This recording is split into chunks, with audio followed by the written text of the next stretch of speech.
For years, the artificial intelligence industry has focused on building a massive, powerful brain. But there is a physical limitation.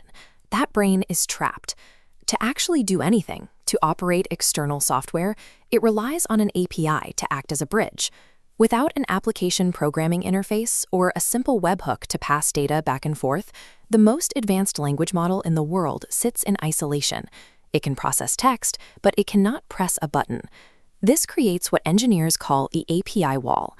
Because thousands of internal corporate dashboards and legacy enterprise systems were never built with these modern data hooks, they are entirely walled off from the AI revolution. This gap between high-level reasoning and low-level interaction has become the primary barrier to automation. We have the cognitive core, but we are still missing a reliable way for that intelligence to exit the text box and navigate the software on your desktop. Anthropic's solution to this interaction problem is an architecture called Conway. It relies heavily on a new standard called the Model Context Protocol, or MCP. This protocol is a standardized translation layer. Developers build explicit integrations telling the AI how to access their apps. But there is a massive wager. For MCP to work, Anthropic needs the entire software industry to actively update their code for these agents. While the cutting-edge developer ecosystem is adopting these standards quickly, enterprise software is notoriously stubborn. The long tail of internal corporate tools often stays frozen for years at a time. Betting on an ecosystem of APIs means waiting for a world that might never fully cooperate. If a vendor doesn't update their software to support these agents, that tool remains inaccessible to the agent. OpenAI approached the bottleneck from the opposite direction. Instead of asking the software to change, they transformed Codex. It evolved from a command-line coding assistant into a persistent, general-purpose desktop application. This aligns with how OpenAI leadership views the next phase of development. Greg Brockman stated that models have moved from being the product to being part of the product, acting as the body that performs the work. To do that, Codex ignores APIs entirely. It looks at your screen, navigating by clicking the graphical user interface the same way a human would. When tested on visual, cross-app workflows, the performance gap is significant. Codex completes complex tasks in 2 minutes that cause Anthropic's Claude to hesitate and retry for 5 or 6 minutes.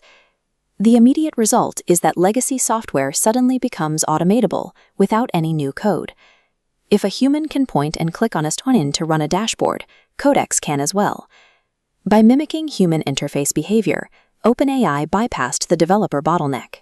The agent's operational reach is now bounded only by what is visible on your monitor.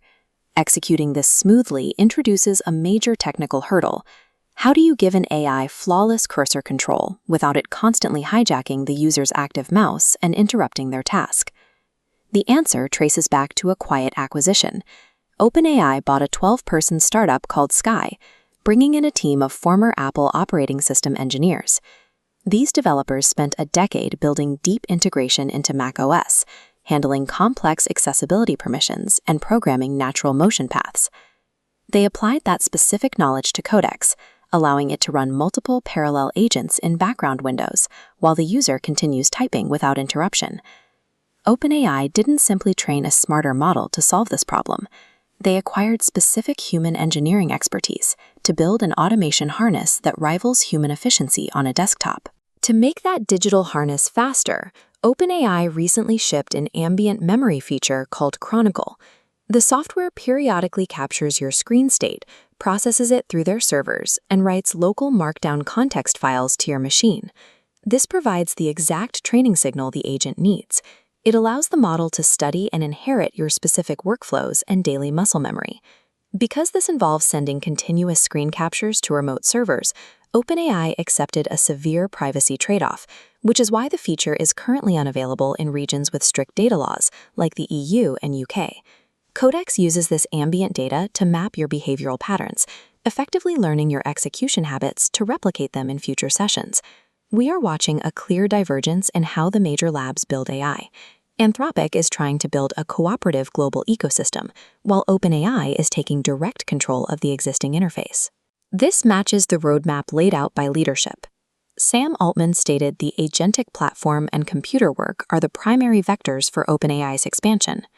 For enterprise operations, the practical impact is immediate.